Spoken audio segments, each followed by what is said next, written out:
from the heart of rural France. This is the Keto Woman podcast, brought to you by me. Hello Keto Lovelies, I'm Daisy Brackenhall, and I've spent most of my life struggling with my weight and confidence, and have always had a difficult relationship with food.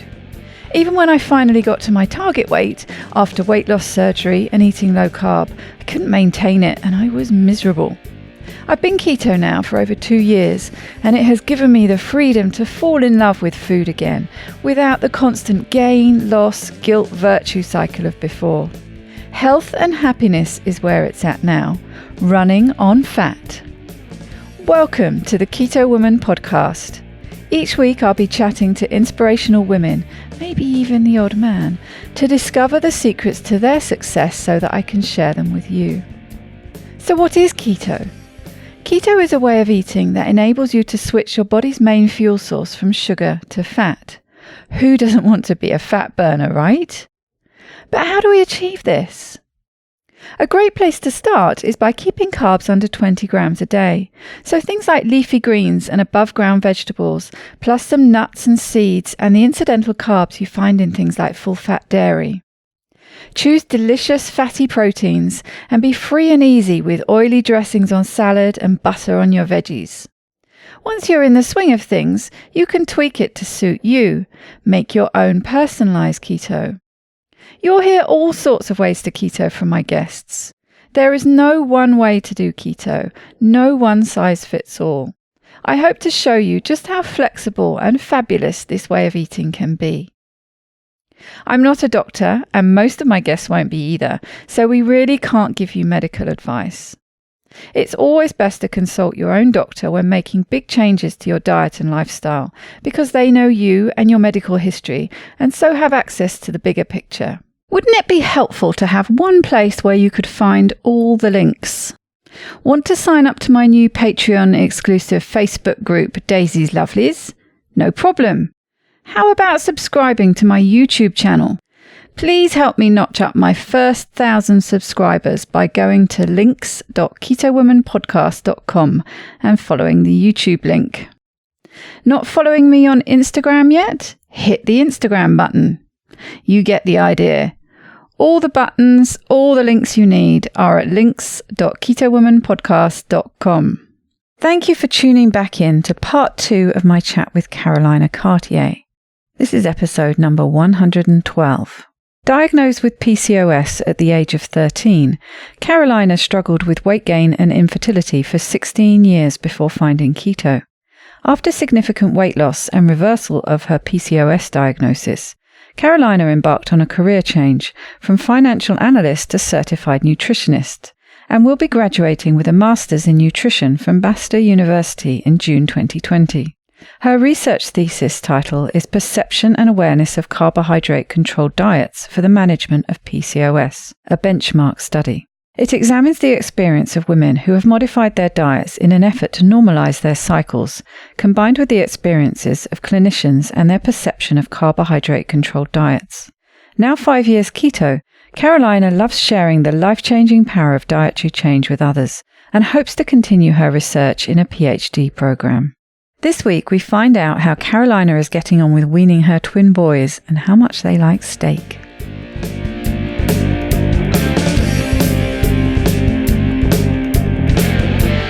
Perhaps you could just tell me what it's been like for you, just the catch up of you personally. You shared before your story of how well keto worked for you, both getting pregnant and during pregnancy.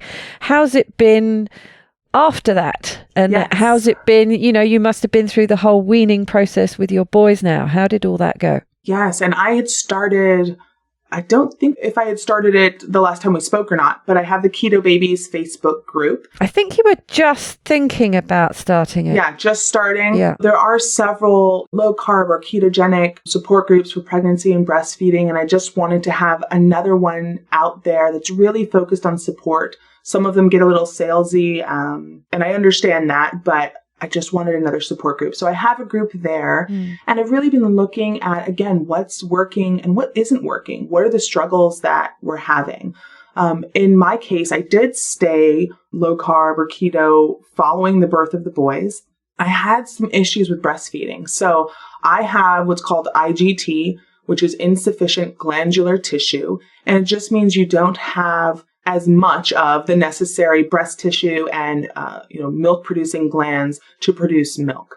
I have some, not as much. Speaking to a lactation consultant and the OB, it likely is just a result of the health conditions I had as a child. Going back, I had precocious puberty as a young child. We're talking 3 years old, where I had an endocrine disorder, and then PCOS diagnosis at 13. And so I can't tell you the exact mechanisms, but I didn't have normal endocrine function as a child. I didn't go through regular normal puberty. And that is likely why I just don't have a sufficient amount of breast tissue. I was still able to breastfeed, even on low carb. I did make, for anyone who is breastfeeding, maybe 25 to 30 ounces a day, which isn't horrible, but I was pumping a lot. And then I had twins as well. So that wasn't enough to feed both twins. We went the route of getting donor milk, which was difficult but wonderful. So we were able to keep the boys on just breast milk. That was a goal of us for our family, even though formula is an option and if it's necessary, then absolutely go that route.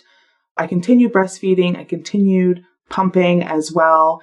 And from a diet perspective, I didn't really struggle to stay low carb. I was very hungry. And in my case, I struggled to lose the last bit of pregnancy weight. I gained a normal, healthy amount of weight. The doctors were not concerned that I was gaining too much. I think I was in the realm of like 60 pounds for twins, which seems like a lot. But again, I'm 6 feet tall. So that wasn't an outrageous amount. And that was what they had told me to gain when I first found out I was pregnant. And I thought there's no way. I've just gone through this extensive weight loss and there's no way I'm going to gain 60 pounds. And it was outside of my control. That was just what happened, even staying keto. And I lost quite a bit at first, but then those last bit of pounds, it was maybe 10, 15, just did not want to budge, which is okay. And sometimes that happens in breastfeeding. I have since learned. So prior to the birth of the boys, I was told, oh, the weight will just fall off. You lose so much weight from breastfeeding. Then while I was breastfeeding and struggling, a bunch of other mothers said, oh, that happened to me too. So all of a sudden they're like, oh no, it doesn't, sometimes your body holds on, you're producing milk and it seems very individual. From some research that I've done, it appears that because I was struggling to produce enough milk and I was constantly pumping, that might have been partially why. Because if you're producing sufficient milk, it's easier to just burn through the calories, but I wasn't producing as much. So hormonally, my body was holding on to fat to produce more milk, but the milk production wasn't happening. So there's that makes sense. That disconnect. That appears to be part of why. But in the group, and the advice that I give and what I've seen collectively working is that, and if you go to, there's a great resource, Kelly Mom. It talks all about the science of how milk production happens. And it's not a low carb website, but they go into the science of how milk is produced when you're breastfeeding. And it is not carbohydrate based. So we hear that a lot, like carbs will help me produce milk, but it isn't. I was going to say that gets bandied about, doesn't it? Mm-hmm. You're supposed to increase milk production by eating oat cookies or whatever it is. Right. It's not something I'm overly familiar with, so it's just comments that I've seen come up, but it does just seem a typical piece of advice. Right, and it perpetuates, and there is, from what I can tell, the reason that it appears to help, and there are galactagogues, there's a whole, there are these chemical compounds that do help with milk production, but primarily what it comes down to be from a milk production standpoint is sufficient calorie intake. So not being undernourished. We do know that being undernourished, being someone who's starving is going to have a lot of health issues. And one of which is you just don't have enough calories to produce milk. So eating enough calories and then also being properly hydrated is a big one because milk is water-based. And so you need to have all of the necessary components in your diet, including liquid, to produce milk. And it seems like, okay, that makes sense. So where does the carbohydrate need come from? I think it's that and as we know, when you eat high carbohydrate, you tend to bloat. we store glucose or glycogen with water molecules. We bloat. And when someone goes low carb, they start running to the bathroom a lot. They're losing a lot of water. You also lose with water a lot of sodium and other electrolytes. And so what I've noticed is if someone is pregnant and already eating low carb, it's easier to just keep going and breastfeed. And it doesn't seem to really be an issue there as far as not producing enough, given that you have sufficient glandular tissues. I haven't really seen like an ongoing issue. And there can be problems on all sorts of different diets and lifestyles, and there can be a lot of issues around breastfeeding unrelated to diet. However, if someone is coming from a really high carb diet, so let's say they were pregnant, they weren't eating low carb at all, it was just kind of eat what you'd like to eat, or even if they thought they're trying to eat a healthy diet, but it was higher in carbohydrate, and then they suddenly cut carbohydrate. Let's say they're already breastfeeding now. That's where I start to see an issue with the change in diet. And it isn't that it's an issue with ketones or an issue with low carb per se, but by cutting carbohydrate, you're going to be losing a lot of water, you're going to be losing a lot of electrolytes, and potentially, I've seen this happen, women can undereat on low carb. They feel so satisfied. I've seen women saying, I just can barely eat anything. And I know there's some women now who've recently had children who are saying, I'm just not hungry. I'm eating only fat bombs. And that could be a problem or it may not be. It just really depends. So the first thing, what I tell women is if they're like, okay, I'm thinking of starting low carb, but I'm currently breastfeeding, or I'm going to do it after I give birth, I recommend to them to taper carbs down slowly. And I say that simply to maintain fluid balance, because we know anyone who's just started low carb, you do lose a lot of water weight at first. And that's good in a way to get rid of excess bloat. But if you're trying to produce milk, it's a shock to the system. Mm-hmm. So I say taper carbs down and make sure you get your electrolytes. And it's especially important when you're first starting because we do lose electrolytes with water, especially sodium. And so that's the big one. A common practice is to use, I think it's Soleil water, S-O-L-E. It's saturated water with salt, right? It's as salty as you can get it, more salty than the ocean. You just put salt and water in a glass jar. Don't use metal. So you put it in a glass jar and you just keep adding salt until there's a little bit that isn't dissolving. And that means it's as salty as it can possibly get. And then you're going to use some of that. So for example, maybe you take 1 tablespoon and put that in, your water for the day or something. So you can look up, there's protocols on how to do this. But this is just an easy way to get sodium if you don't want to salt your food extra, if you're like, I don't like that flavor. So that is one thing that you can do to make sure you're getting enough, especially when you first transition. Even if you're not breastfeeding, even if you're just starting low carb, we see this electrolyte deficiency happening all the time, and it can lead to cramps and headaches. And if you are sodium deficient, you will also often waste magnesium, which can lead to other problems, right? So we see the electrolyte balance is important. And it isn't so much that low carb or keto is inappropriate for our electrolytes. It's the sudden change. You could change your diet in any way, and a sudden change like that can just cause symptoms. And we see that all the time on different diets. But in the case of low carb, that loss of water, that loss of electrolytes can be a problem for breastfeeding, just if you're losing water. So all of that wraps up to say, make sure you hydrate, make sure you get electrolytes, and make sure you're eating enough. And if you do that, I don't see a trend of any sort of issues related to breastfeeding on low carb. So that ends up being my recommendation. And I've seen that in other groups as well.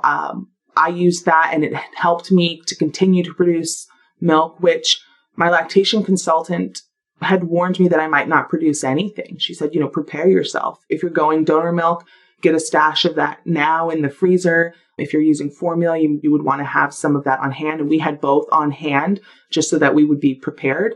And I was fortunate that I produced almost enough for 1 baby, which is pretty good. We were expecting close to nothing. So that was pretty good. Then the demand of twins, we dipped into the stash and fed them collectively with all these other methods. So it's definitely possible. And one thing we see over and over, I've seen women, they'll have pictures of their milk before they went keto and then pictures of their milk afterward. And very often the milk after keto is much more fatty, which could make sense if you're eating more fat. It depends on how you're eating low carb. It could make sense. Milk also adapts to the child and their needs at the time. But when we're looking at brain development and brain, growth of an infant, they do need a lot of fat. They need cholesterol. It's important that it be in there. So that's just something I see in a lot of pictures. I can't say that I have data on that, but we do see that, and happy, fast growing, well nourished babies as a result. And, the mother's also getting healthier in the process. Absolutely. It's interesting, isn't it? Breastfeeding, it's not a direct case of whatever you intake doesn't just come out through the breast milk. It's not as straightforward as that. As I see all these debates about if the mum has a glass of wine, you get people in uproar about it, but it's not the case of that wine doesn't just come out in the breast milk, does it? Your body's very good at developing the breast milk from whatever comes in. But presumably there's some kind of change depending on the input. As you said, potentially there might be a change in the fat content with keto. How does that work? I'm completely oblivious to how that works, but I can see how it's not just a simple case of what goes in comes out through the breast milk. Before we find out more about breast milk, I need to take a few moments to tell you about the sponsor of this week's podcast, Superfat.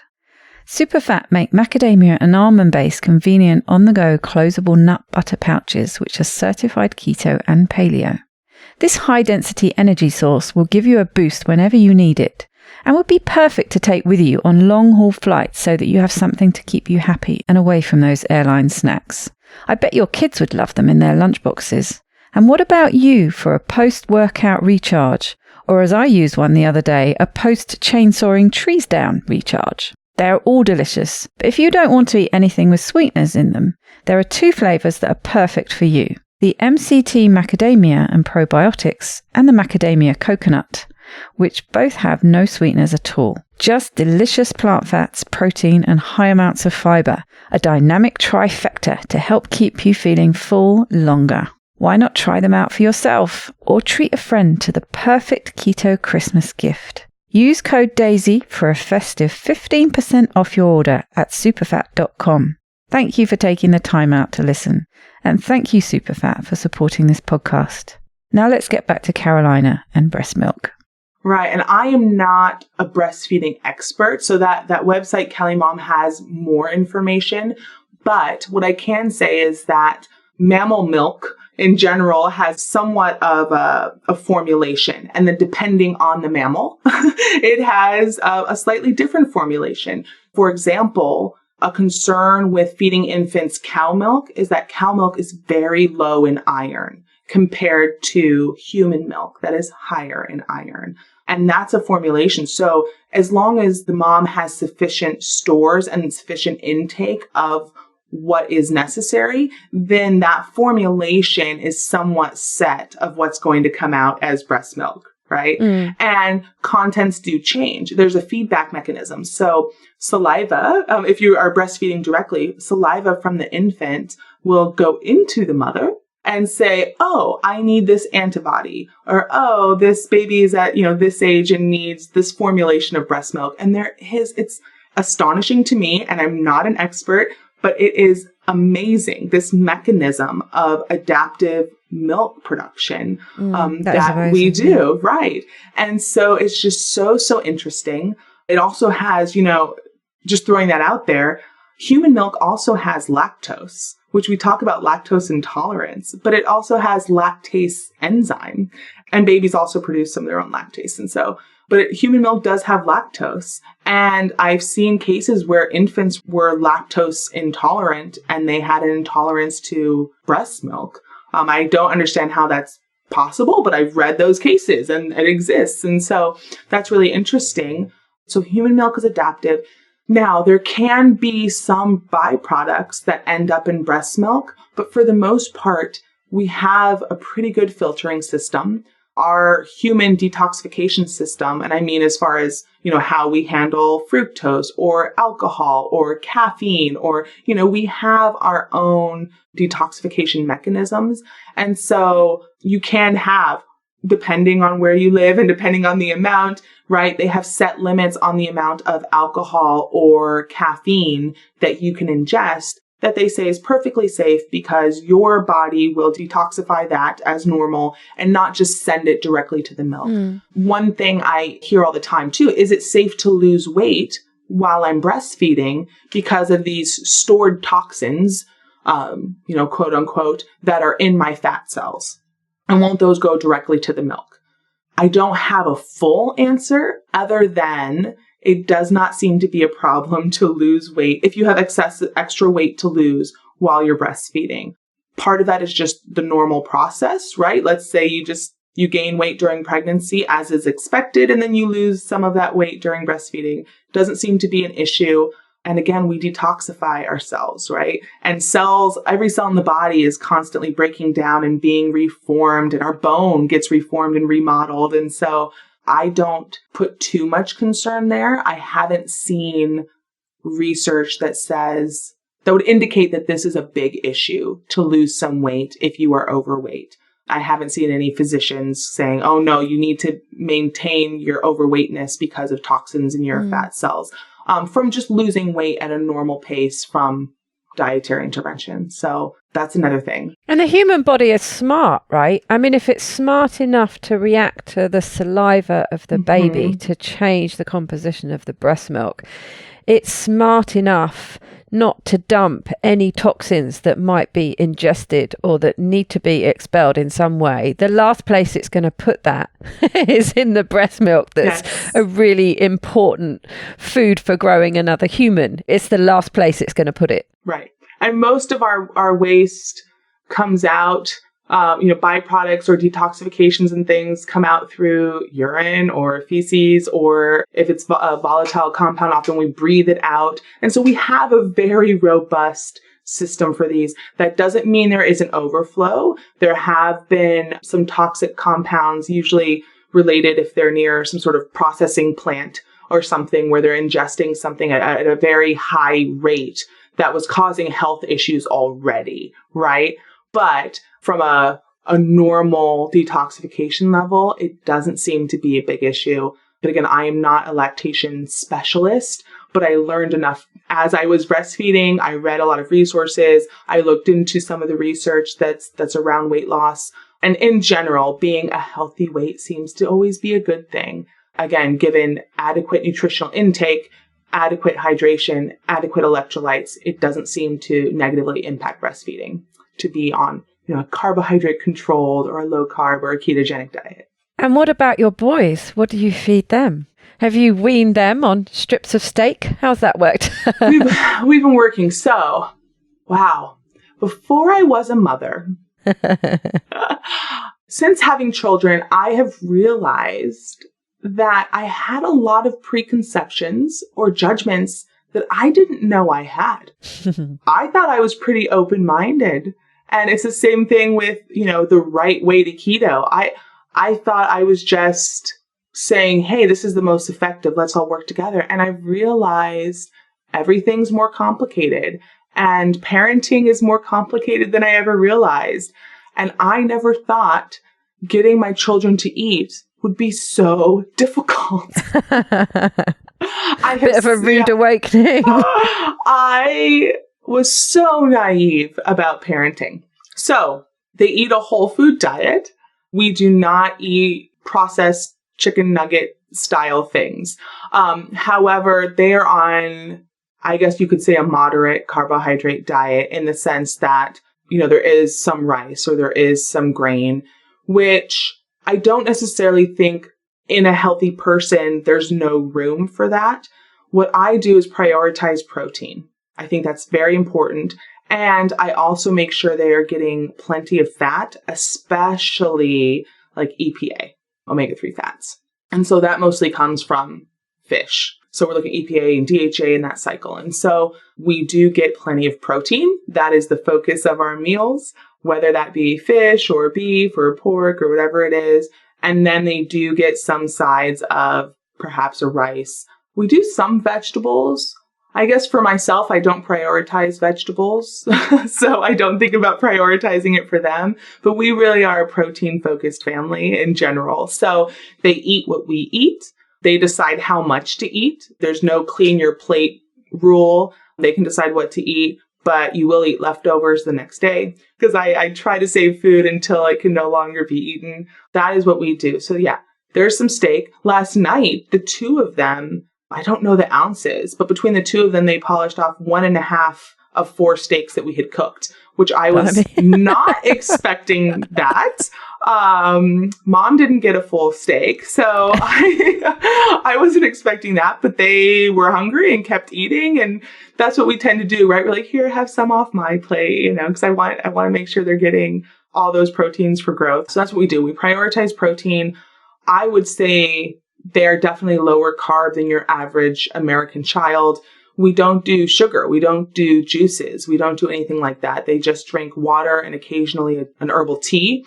Sometimes they like to have that for a different flavor, but we stay away from the heavily processed, super high glycemic foods. And that's where we are now. As they get older, and we spoke about that, as you can reason with your child, then we can have discussions around that. But we even had one of them had to have feeding therapy. He was over a year old and we couldn't get him to eat anything. He just wanted breast milk and that was it.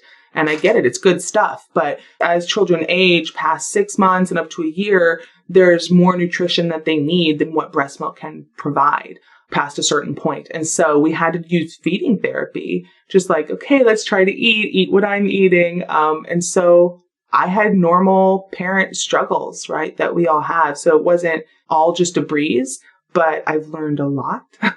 And it's kind of a crash course, right, is what happens because you have to figure it out. So that's where we are now.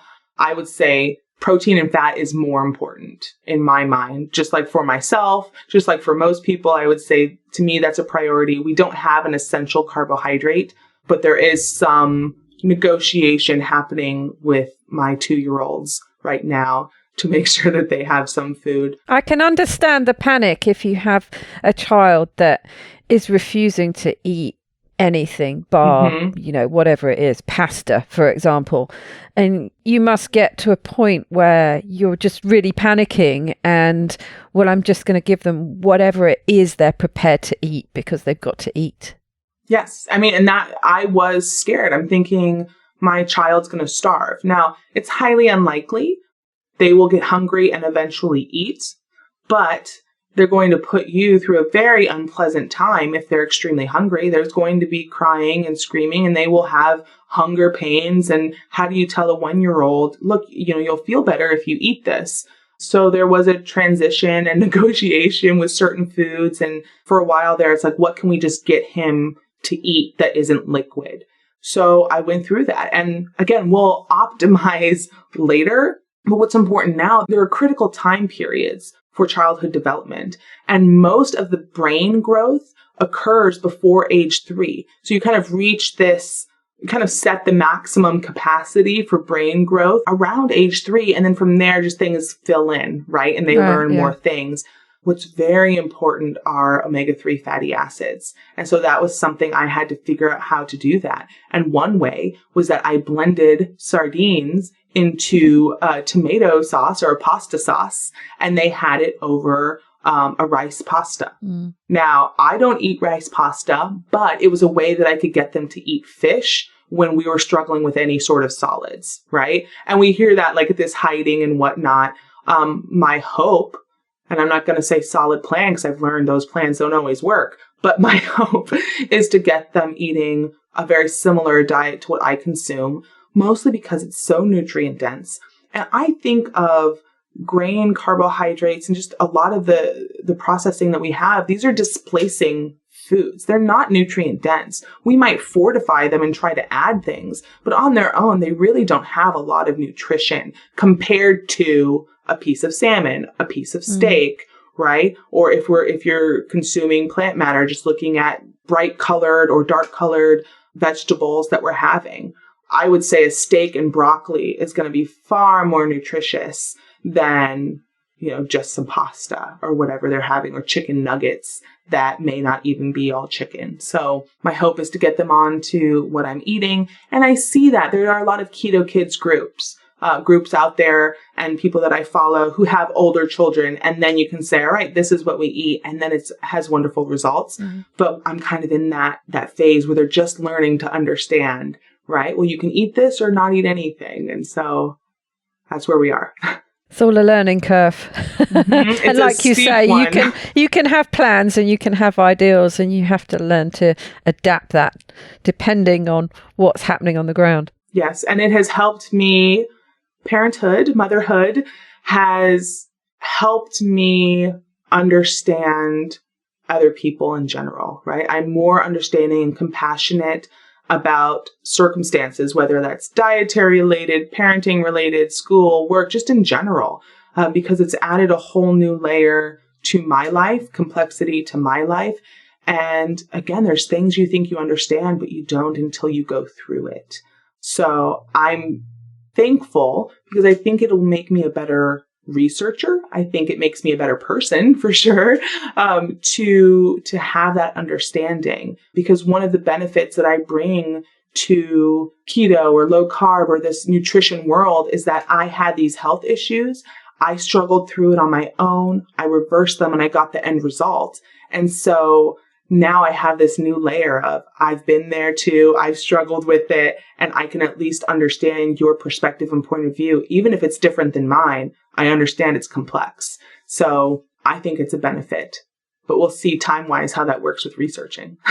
It must be a great resource, your Facebook group, your Keto Babies Facebook group, to see that diversity, to see everyone else's experience. That must really help with your research as well. I think it does, and it helped guide the questions that I was writing. I used all of these groups, just seeing the questions that were posted and seeing some of the responses that were posted, just kind of unofficially saying, this is what's happening. This is what people are thinking about when they're formulating their version of a carb controlled diet. This is what they're looking for. These are the questions they're asking. Is it safe during breastfeeding? Is it safe for me to lose weight? Is it safe to have, so I can say, all right, let's ask these questions again in a controlled environment where I'm collecting these responses. And so hopefully I can then produce a resource that answers, it's a one pager. Here are the, top 20 questions that are asked, and here's the collective response from the community, which is not only helpful to other people starting low carb, if they're looking at fertility or otherwise, but also for physicians.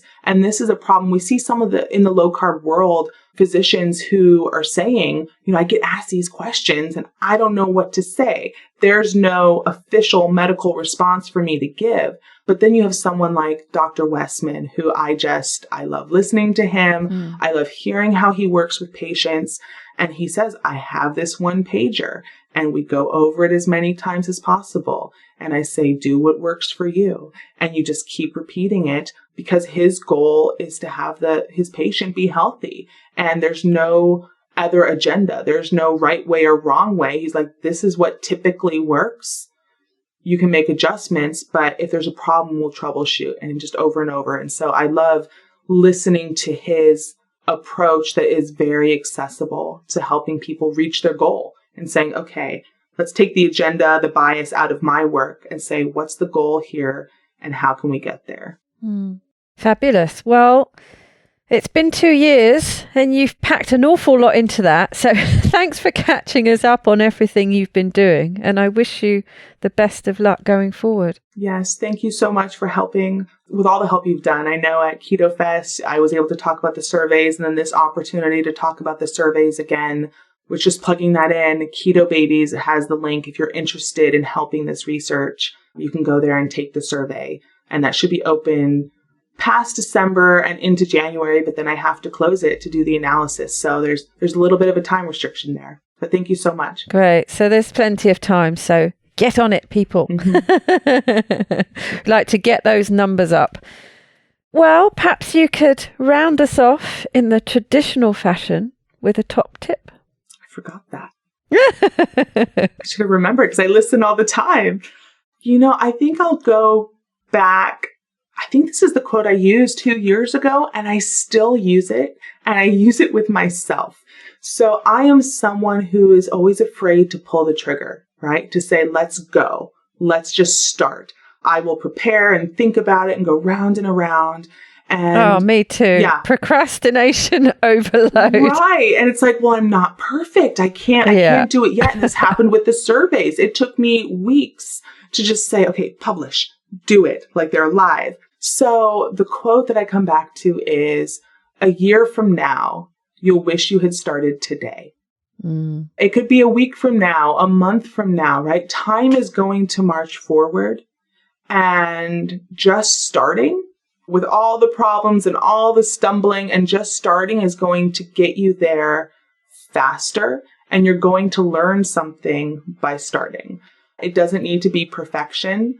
And I think that holds us back from doing things that we want to do. So we're thinking, okay, well, there's this party, or there's this birthday, or I don't know how to cook this, or I don't have a meal plan, or you probably know more than you think you do. And you probably have a general idea. You could take one step, right? We're just going to remove candy, or we're just going to do anything. So just start, because we're looking for progress, not perfection, right? And your goal is going to be different than anyone else's goal. So just go for it. Stop waiting. You've got it. Start today. I remember actually using that, working back the other way, when I'd had my weight loss surgery and I was in that process of losing the huge amount of weight. And I would go through long periods where nothing was happening at all. You know, despite having this pretty invasive surgery, I was still stalled out for these great long periods. And that's what I reminded myself of. I would say to myself, just keep plodding forward, because in a year's time, you will have got further forward just by focusing on the weeks and the months when things don't seem to be happening. You'll look back in a year and you will have made a jump forward. So it kind of works both ways, doesn't it? Well, and I think about my weight loss. I've lost around 200 pounds, but my average wasn't even 2 pounds a week when you average it out. When I look at how long that it took, and other people would say, oh, that's too slow. I've only lost 3 pounds this month. But as you said, you keep going and it adds up over time. It's a learning process. Every step of the way, you're finding what makes you feel better. If weight loss is your goal, or if just general health or balancing hormones or whatever the goal is for you, when we start comparing ourselves to what we think it should be, it just holds us back. Well, I don't know. That's intimidating. But slow and steady worked for me. Looking back now, no one says, oh, wow, you lost 200 pounds, but it was slow. So I guess it doesn't count, right? No one thinks that, right? No one says that. And it doesn't matter, because now I have found what works for me for the rest of my life, hopefully. And I no longer struggle. I'm not having cravings. I don't feel deprived. I'm pretty much at a goal weight. Anything from here would just be, as you've called it, vanity weight of I'm healthy, right? I do not have any physician telling me I need to lose more weight for health reasons. So I'm in a good place and I have no trouble maintaining. And the fact that it was, 1 point something pounds per week is irrelevant now. But it's still, that adds up. That's a lot over a year. Exactly. Well, thank you very much for taking time out of your very busy life. It's been a great pleasure talking to you, Carolina. Thank you. Thank you.